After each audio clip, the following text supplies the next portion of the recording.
My dear students, आज हम lecture 3 unit 4 में एक थ्योरम करेंगे। थ्योरम क्या है? 4 alpha belongs to complex the following are equivalent. Number 1, alpha is an integral over OK alpha is a finitely generated OK module. Third, there is a finitely generated OK module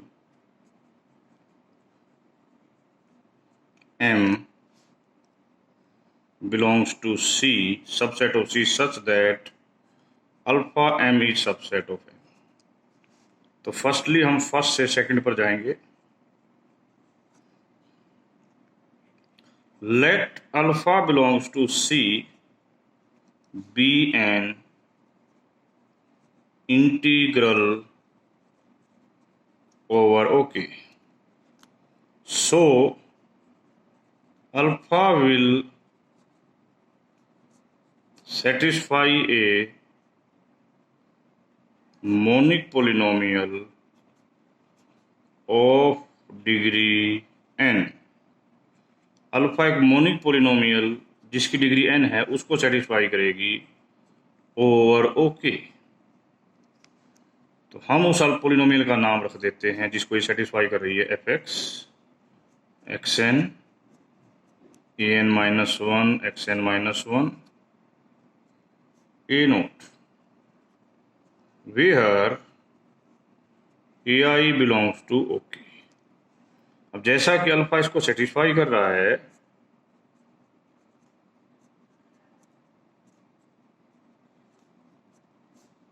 तो ये चीज 0 आएगी। इसका मतलब alpha की power n ये आएगा।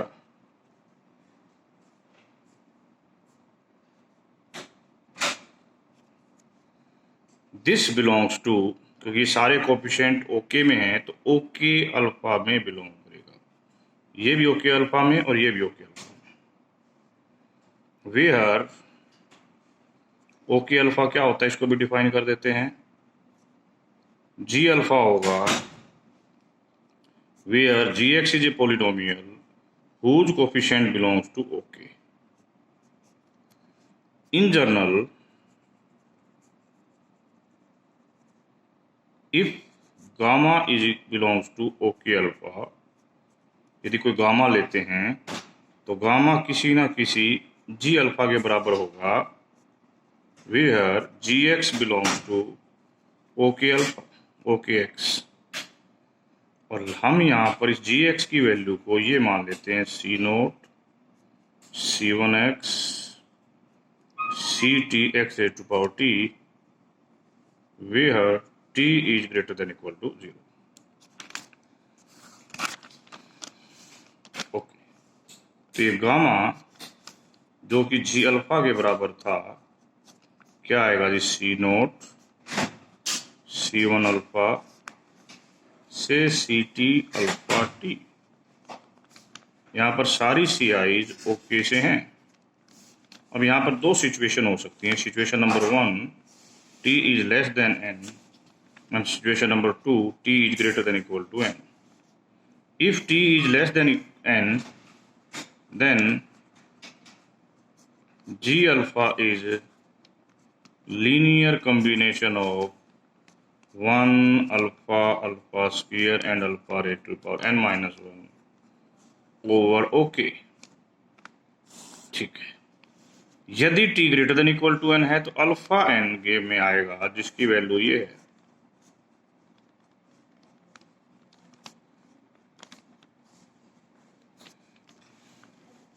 ठीक है। What is the value of gamma? Gamma की वैल्यू है G C naught C1 alpha CT alpha t। हम धीरे धीरे इस t की पावर को घटाते लाएंगे। कैसे घटा के लाएंगे देखो,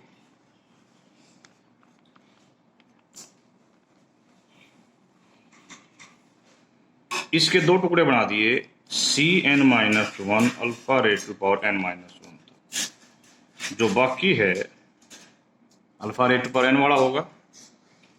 alpha raise to the power n के स्थान पर आपने ये रख दिया।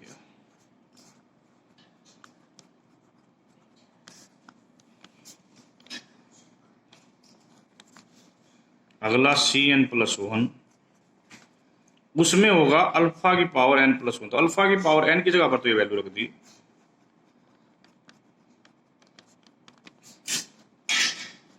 और अल्फा से मल्टीप्लाई। लास्ट में ये CT के लिए आएगा, यही चीज आ जाएगी एज इट इज। और यहां पर जो अल्फा की पावर बनेगी वो कितनी बनेगी? t पावर थी ना हमारे पास, t-n। इस प्रकार जो नई चीज आएगी उसमें आपके पास d0 d1 अल्फा और ये पावर 1 कम होके आएगी। इसके साथ जो ये डी आई जाएंगे सारे के सारे ओके में ही आएंगे। सिमिलरली ये प्रोसेस करते रहेंगे। रिपीट दिस प्रोसेस टिल हमें क्या मिल जाता है? Gamma is equal to C0 star C1 star alpha and Cn-1 star alpha n-1, जहां पर Ci स्टार ओके में होंगे। Therefore, we get every element gamma belongs to OK alpha is linear combination of 1 alpha up to alpha raised to power n-1 generates OK alpha। यानी कि ये जो है OK alpha के हर एलिमेंट को जनरेट करेंगे। Just OK alpha is OK यानी कि 1 के साथ OK into alpha, OK alpha square and OK alpha raise to power n-1, ये होगा। तो ये तो आपका आ गया फर्स्ट से second. Now we want to go from second to third. Suppose second holds. Second hold होने का मतलब क्या है कि OK alpha is a finitely generated OK module. ये एक फाइनाइटली जनरेटेड OK मॉड्यूल है। यहां पर हमने m ले लिया OK अल्फा के बराबर। तो अल्फा m क्या बनेगा? अल्फा m सेट बनेगा alpha into m, where m belongs to OK alpha। Okay, yes, let fx एक पोलिनोमियल ले ली C0 C1x Cn(xn), where Ci जो है OKX में है, Ci OK में है। m क्या बनेगा? m बना लिया हमने, m कह दिया जब हम यहाँ पर इसके स्थान पर अल्फा रख देते हैं तो इस नेम हमने रख दिया कि ये इसका उत्तर m होगा।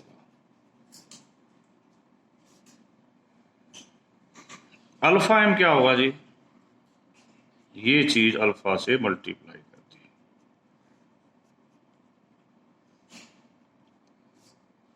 हम कर रहे हैं assume that gx is equal to C0x C1x square Cn(xn+1). तो जी अल्फा क्या होगा, यहाँ पर अल्फा एम बनेगा विथ जी एक्स इसके अंदर होगा। ठीक है बेटा, जी अल्फा अल्फा एम है, यहां से ना G alpha is alpha M. Okay, और देखिए जो अल्फा जी अल्फा है वो ओके अल्फा की प्रॉपर्टी को भी सेटिस्फाई करता है। ओके अल्फा डिफाइन किया था आपने,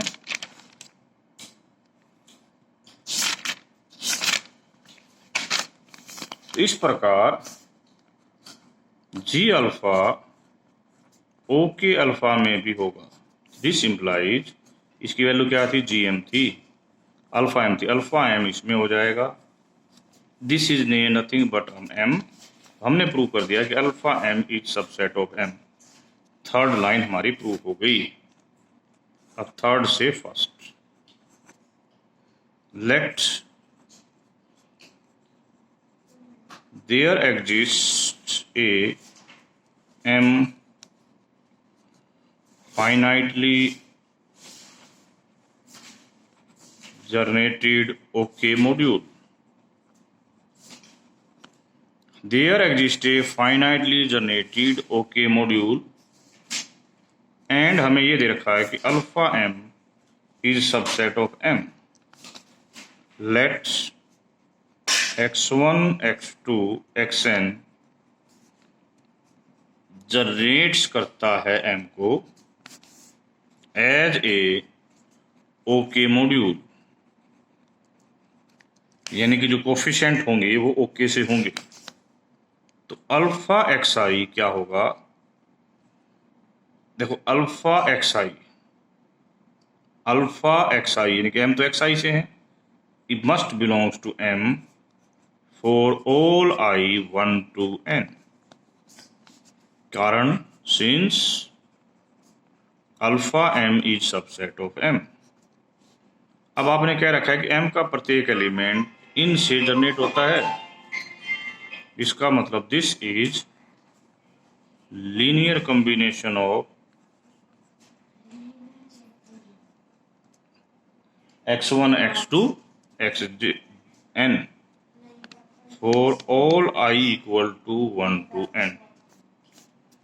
ठीक है, ये है C यदि एक मैट्रिक्स बनाती है Cij, C एक n क्रॉस n की मैट्रिक्स बनेगी, x1 x2 xn एक n क्रॉस 1 की मैट्रिक्स बनेगी। ठीक है बेटा, अल्फा x1 x2 xn एक n क्रॉस 1 की मैट्रिक्स बनेगी। तो जब इसको ध्यान से देखें तो बनता है C x minus alpha I x is equal to 0, C minus alpha I x equal to 0 if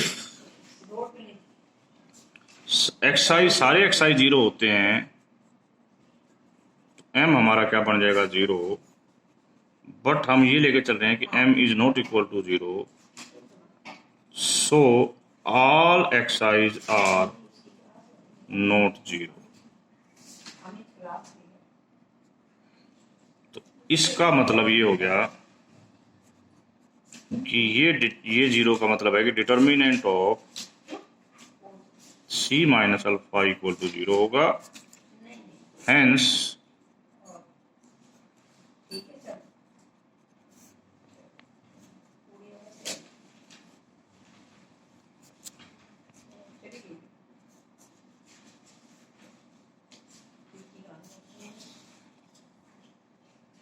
when x is equal to alpha, this is a polynomial equation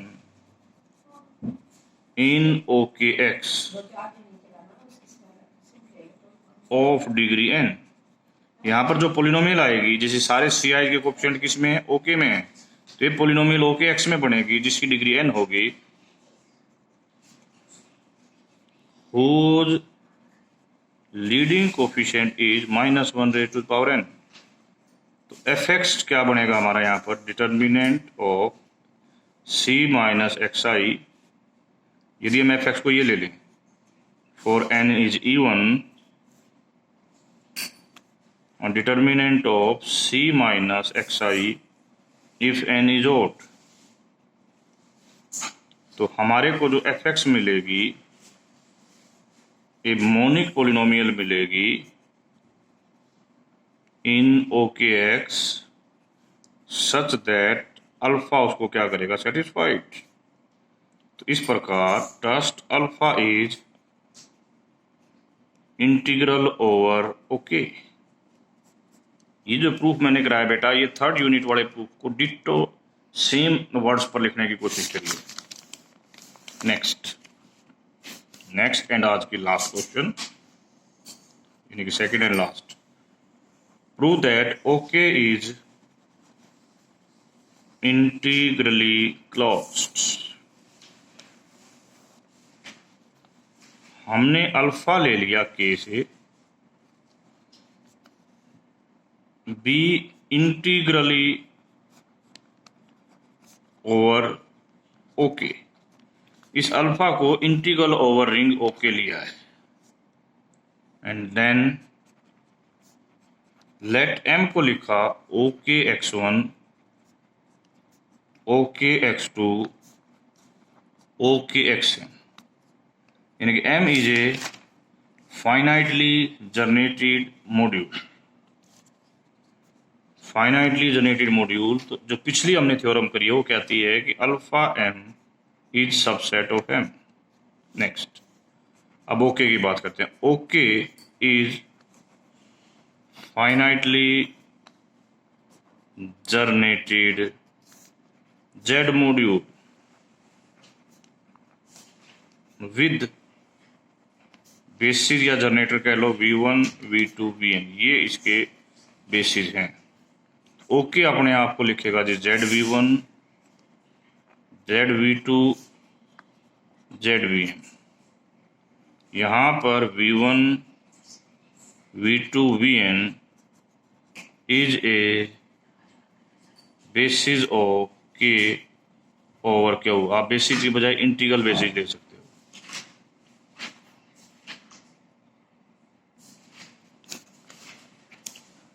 M जो है, जो आपने लिखा था थोड़ी देर पहले, क्या लिखा था एम को, ये लिखा था। अब ओके को इससे चेंज कर दो,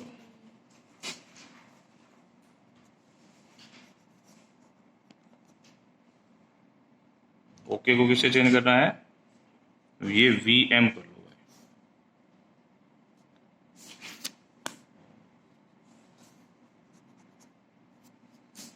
तो ये चेंज हो जाएगा जेड वी जे एक्स। अब हम एक सेट कंसीडर करते हैं एक्स आई वी जे, जहां पर आई की वैल्यू तो 1 से n तक और j की वैल्यू 1 से m तक होगा। और ये सेट किसको जनरेट करता है, m को जनरेट करता है, जहां पर in the form of z module. तो हम क्या लिखेंगे, m is finitely generated z module with alpha m, क्या इसमें है, सबसेट है अल्फा में। ये बात हमने ऊपर की भी है। इसका मतलब क्लियरली अल्फा बिलोंग्स टू, यदि अल्फा के से बिलोंग करता है तो वो इंटीग्रल होगा ओवर ओके। इम्प्लाइज, इसका मतलब क्या है कि अल्फा कहाँ में इम्प्लाइज करेगा, अल्फा ओके में इम्प्लाइज करेगा। तो इसका मतलब हो गया एल्जेब्रिक क्लोज्ड। दोबारा देखिए, हमने बात क्या कर दी कि m is finitely generated Z module, उसके साथ ये कंडीशन लगा दी। तो जो थर्ड कंडीशन है वो अपने आप अल्फा को कहाँ भेज देती है, क्या कह देती है, alpha is integral over okay. Alpha integral over okay हो गया, तो इसका मतलब कि हमारा जो क्वेश्चन था O K is integrally closed. Correct. This first topic is complete. Tomorrow we will come with the second topic.